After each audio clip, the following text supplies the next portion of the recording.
Hi, everyone. I'm Dr. Sarah Nasir, and okay, just started. Let's start again. Hi, everyone. I'm Dr. Sarah Nasir. Nice to connect with everybody again. I've been kind of AWOL, doing my usual necessary digital detox to replenish and recharge my mind so I can be here. I hope everyone is doing okay. I hope you are at a stage of your recovery journey where you are enjoying it. If not, and you're struggling with it, just know that this struggle is so worth it. You are so worth it, because when you are choosing sobriety, you are choosing yourself. You are choosing what you are meant to be here to do. And if you're here at this time, at this day, and at this age, you have something amazing to do and a purpose to live, something to contribute. And so, normally on Thursdays every week, or maybe at this point, I think I have to move it to every other week to make time in my schedule. I like to come and see how everyone is doing in this group, to see how I can bring value and support you in your journey. If you're new, you haven't met me, I'm Dr. Sarah Nasir. I am a certified osteopathic family medicine and addiction medicine specialist. So that means I prescribe medicines. I try to be present and listen to what's happening in the life of my patient and how I can support them in their journey with medicines.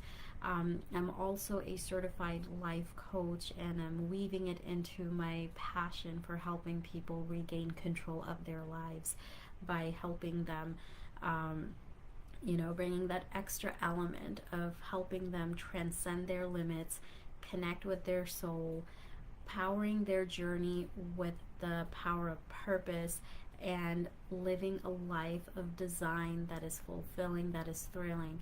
It's more than just being alive, going from day to day.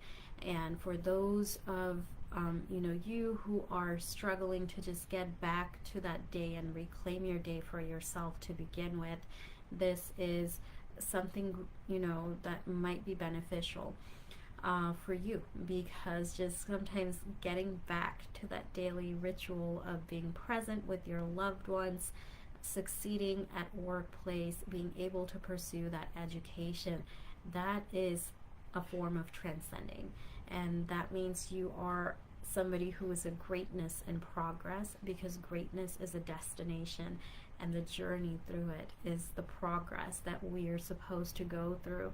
And every stage of this journey is just meant to help us become somebody who's growing, right? That's a sign that we're alive, because when we're not alive, we're not growing. That's the big thing that separates us from something that is alive and something that is not alive. So, the pain that you're going through, the silver lining in it is that you are alive, you are here, you have the opportunity to grow. So today's session, I'm going to be focusing a little bit on a discussion that I noticed on one of the chat groups that we have with the alcohol support. We have a few individuals who's struggling with their alcohol journey at this point, where they're trying to stop drinking, and when they can't stop drinking, they're beating themselves up over it, feeling guilty. And I want you to give yourself grace. If you can take a moment and pause and reflect on it, because one of the things I tell my patients all the time is that the disease of addiction, when your body, it is a disease, right? It takes over, and everybody recognizes that. They call it a beast. But microscopically, what's happening in our body, in the biology, is that it changes. Whenever your body is exposed to a set of chemicals that is that's not natural to it, it's coming from outside, the amount that it's being exposed to is not natural to it. Our body has to shift itself to make space for it, so that abnormal amount of this exogenous, which means something that's coming from outside, is not natural for it. it has to make space. It has to either clear it out or do something so it doesn't overwhelm you and it doesn't damage you or hurt you or worse, kill you. And so what it does, our body in response, because it is so amazing, we live in something that is a miracle, in my opinion, because I love science, but at the same time, I'm a huge believer in miracles as well.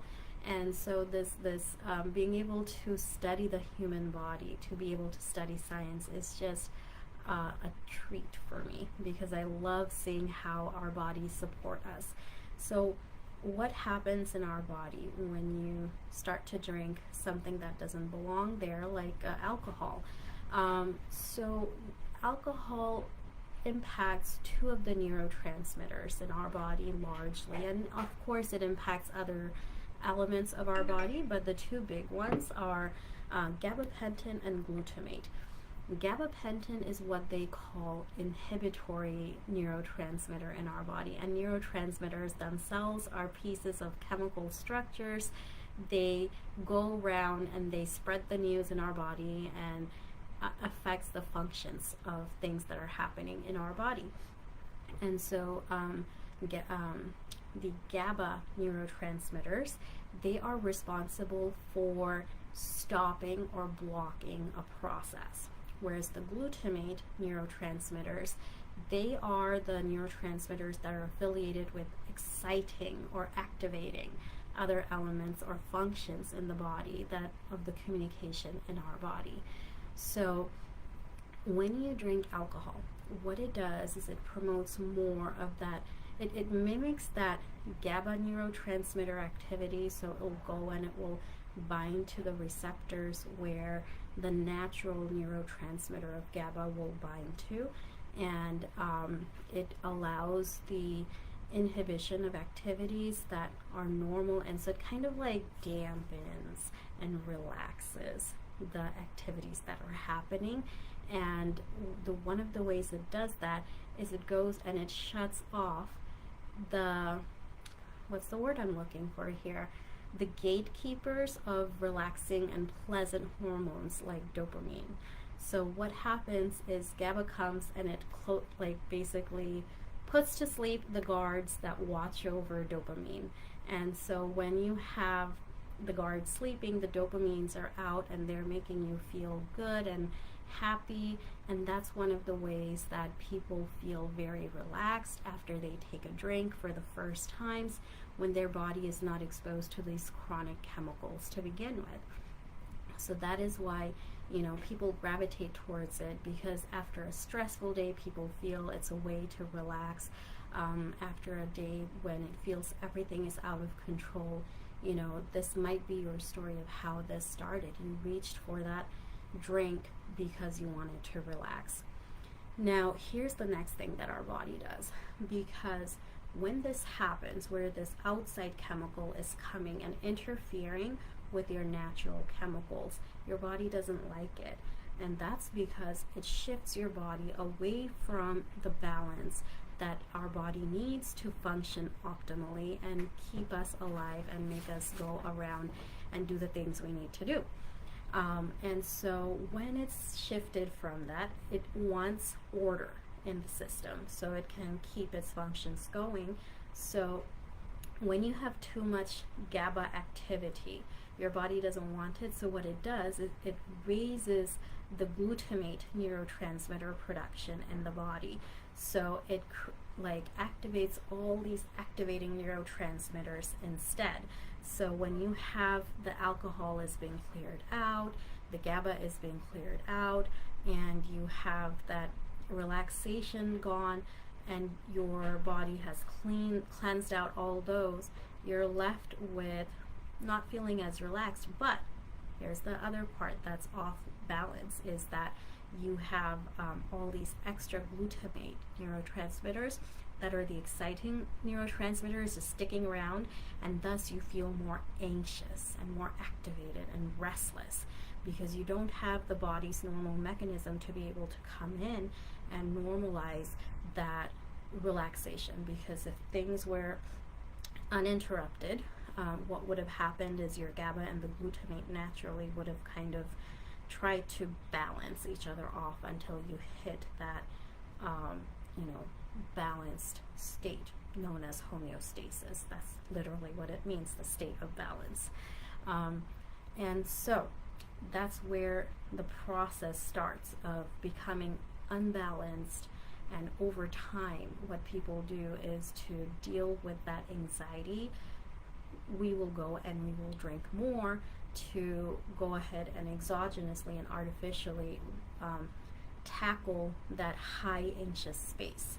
And so then it becomes this like vicious cycle and this vicious loop of you drink to feel relaxed, your body makes more of anxious neurotransmitters to activate and make you feel active and focused.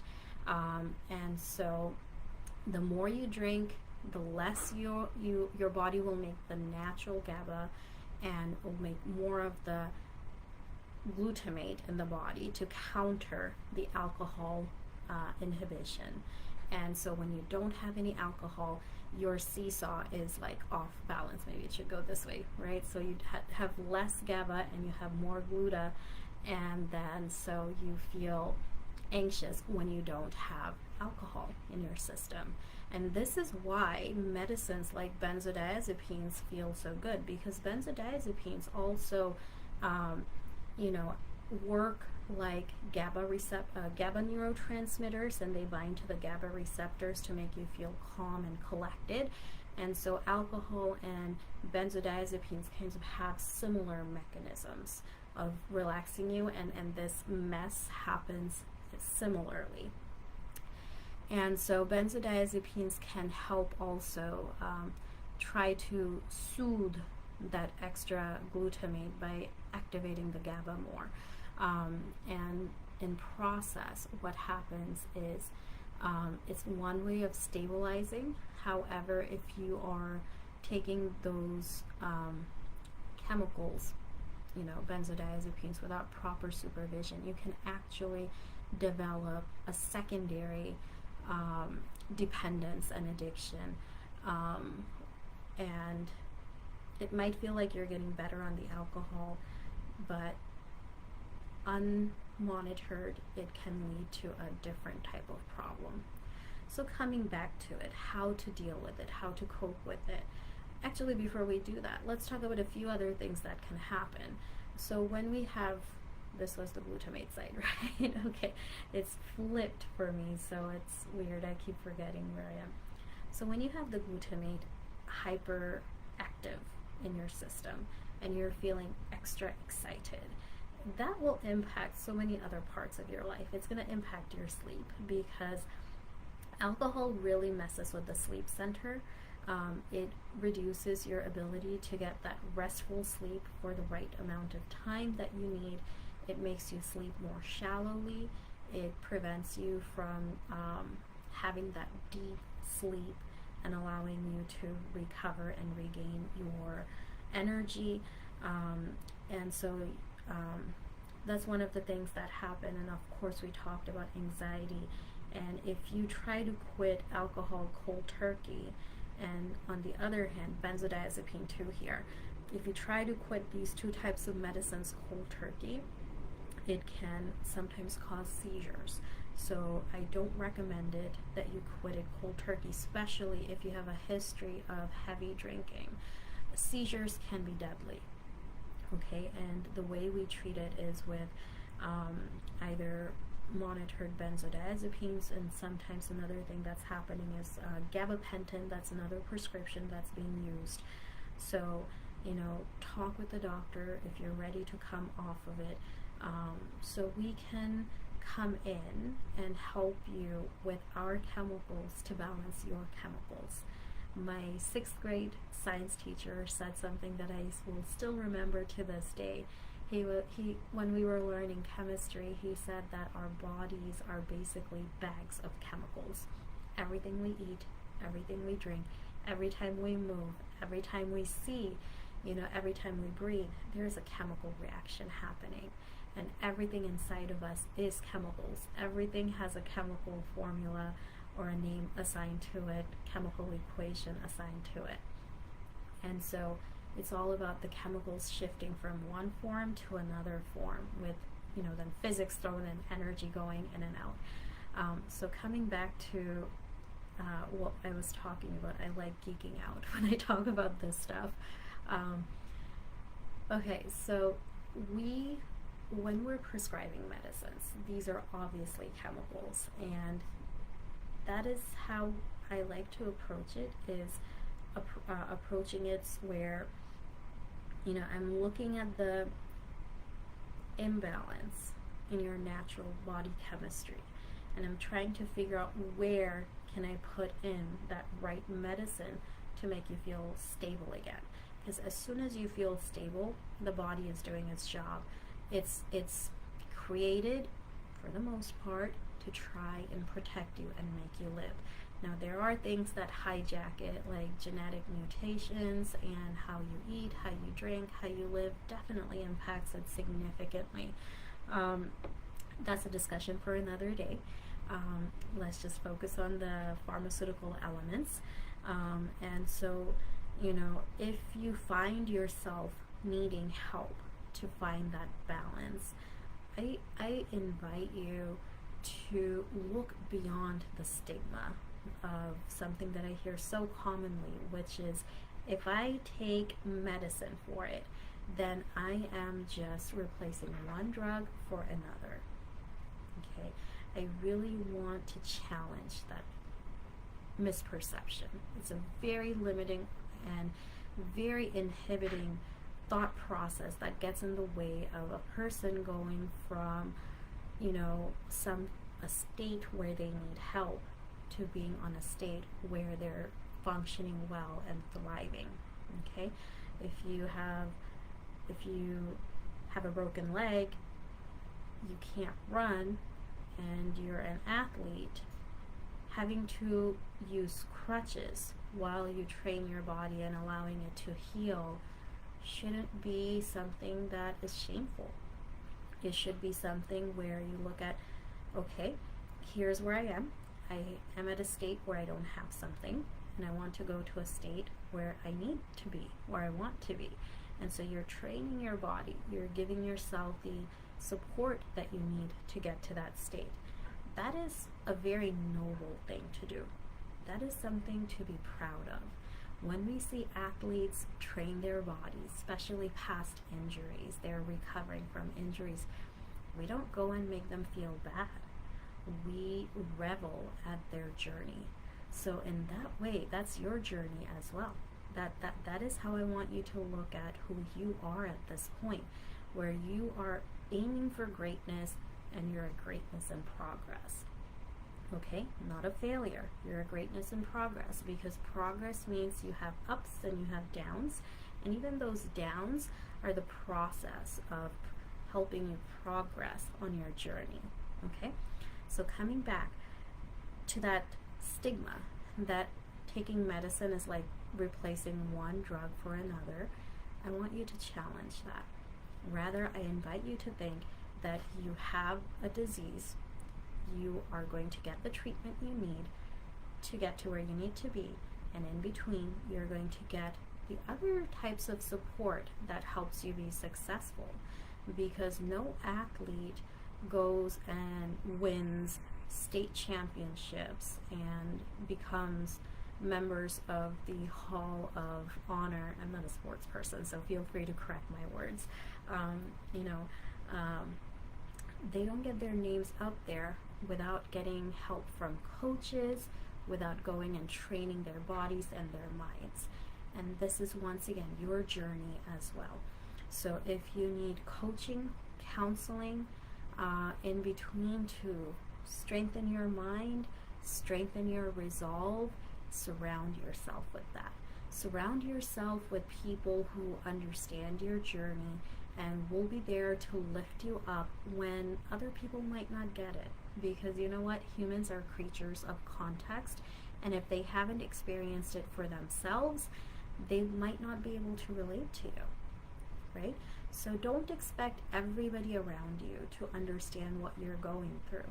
Surround yourself, make sure you have those people who understand the process in your support network. And so maybe your family doesn't understand what you're going through, so have trained professionals who understand what you're going through, and it's absolutely okay to have a diverse network. That is actually also something that people who are like CEOs and creating amazing things, that's what they do. Network is so important. Surrounding yourself with that tribe is very important, and that's something that groups like Water Under the Bridge provides for folks.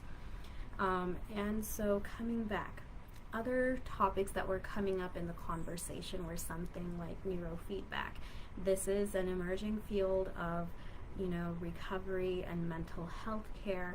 I have to look up a little bit more of it, but it is basically training your brain to think in a different way, because when you say that it's all in the head, in many ways it is so right, but it's not just all in the invisible realm of our brain. There is that physical element.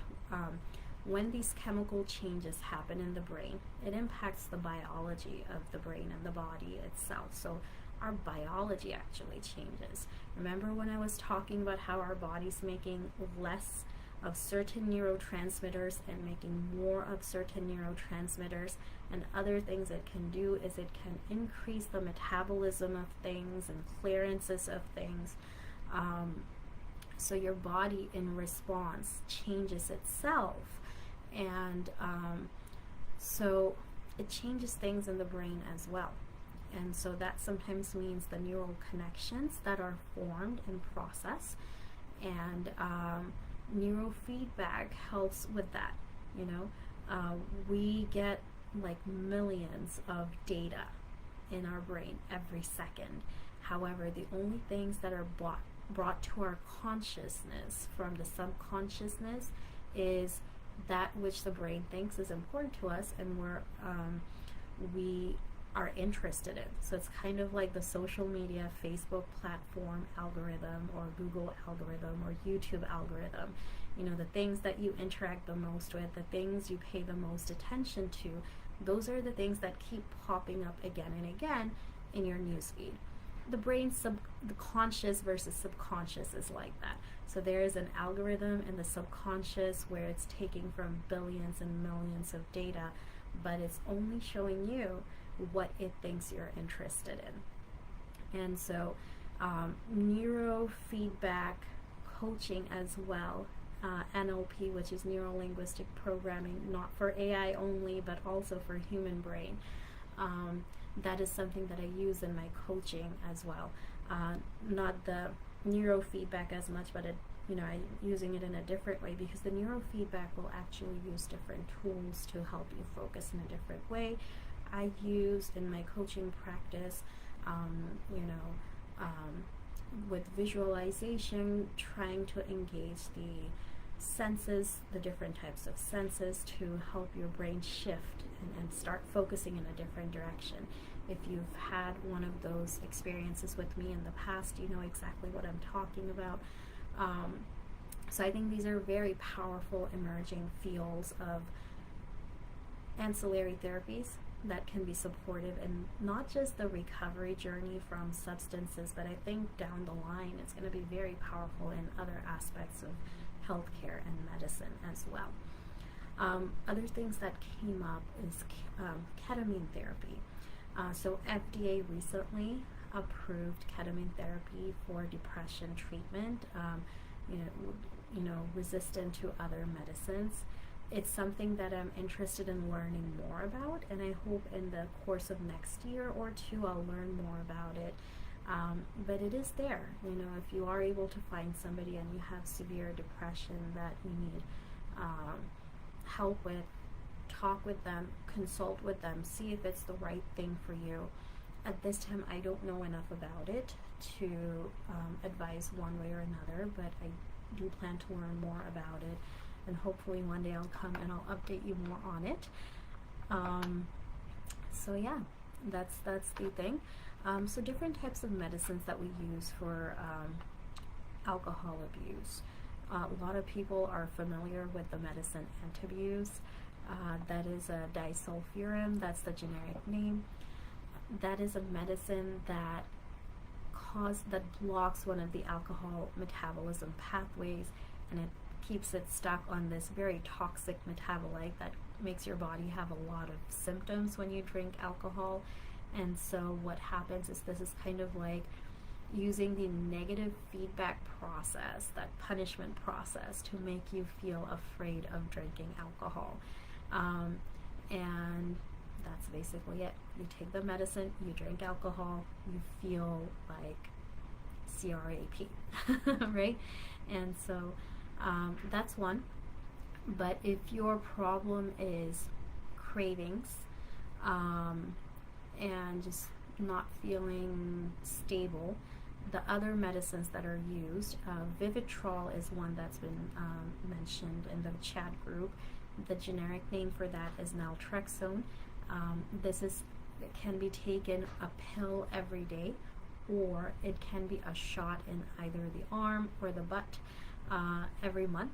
So some people really like that. It really tends to soothe those receptors in the brain, especially it acts with one of the opioid receptors in the brain.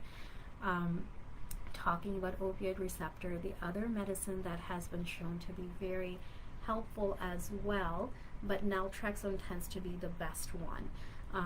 The next one, some patients have found benefit with taking buprenorphine. So if you're somebody who has an opioid abuse problem simultaneously with the alcohol abuse problem, either the buprenorphine treatment or the naltrexone treatment tends to be a really good one for individuals with these two co-occurring diseases together. And then there's another medicine called acamprosate that also helps with a lot of the cravings, and oftentimes we will use different forms and maybe all of the medicines at once to stabilize patients when somebody is trying to is in the fresh state of trying to come off of alcohol.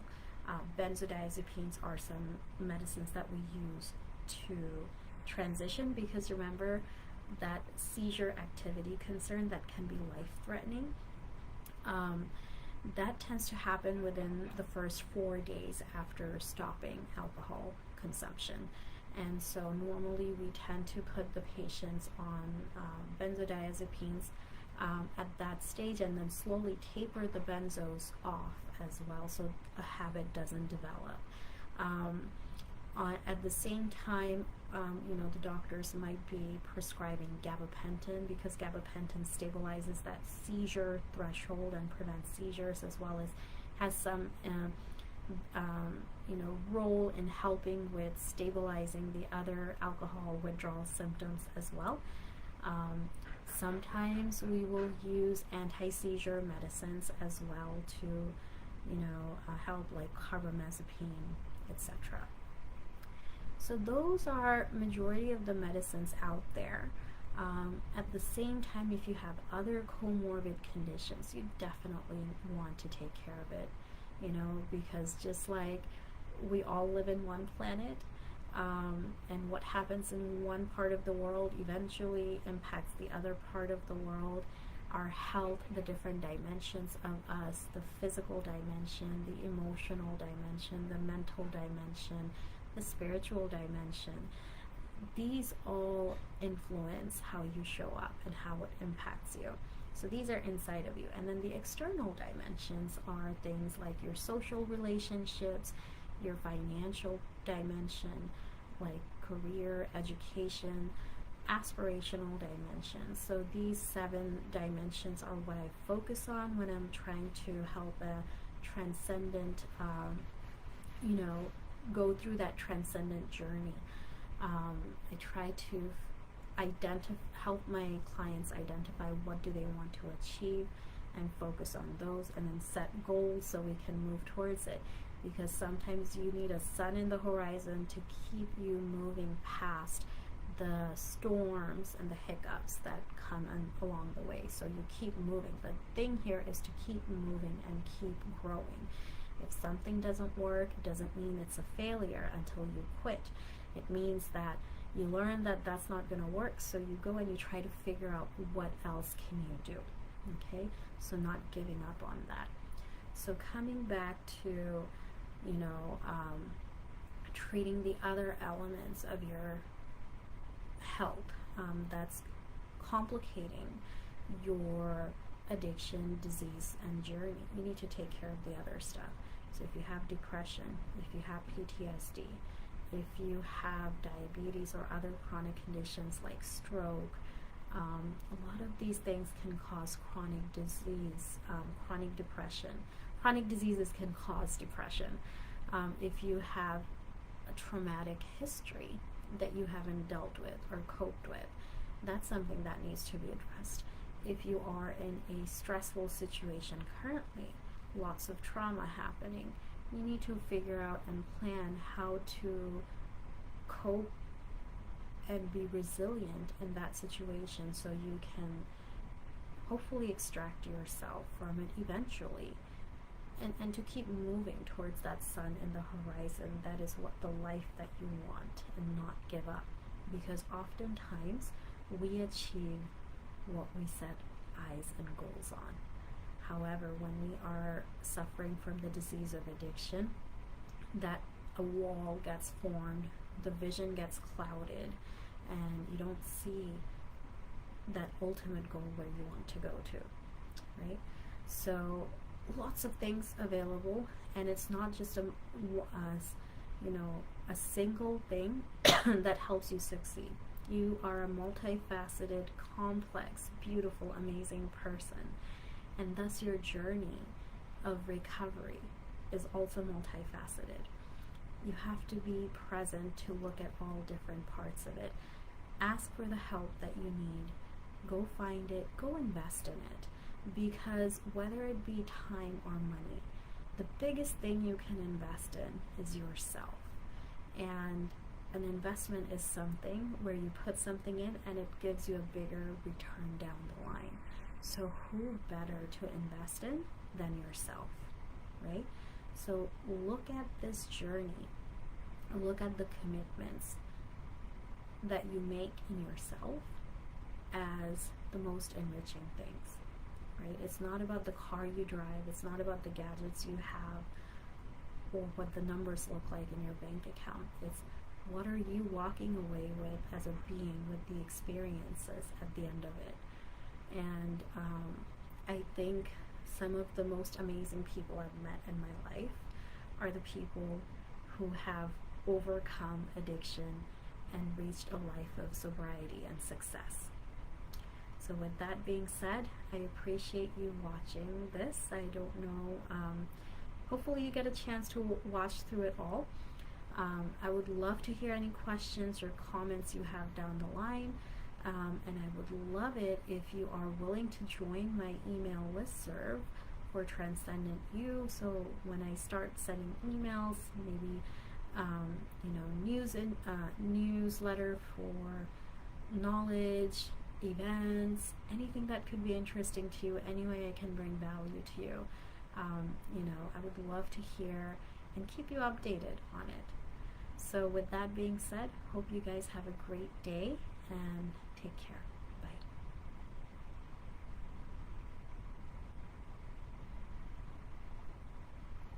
I think it's still on.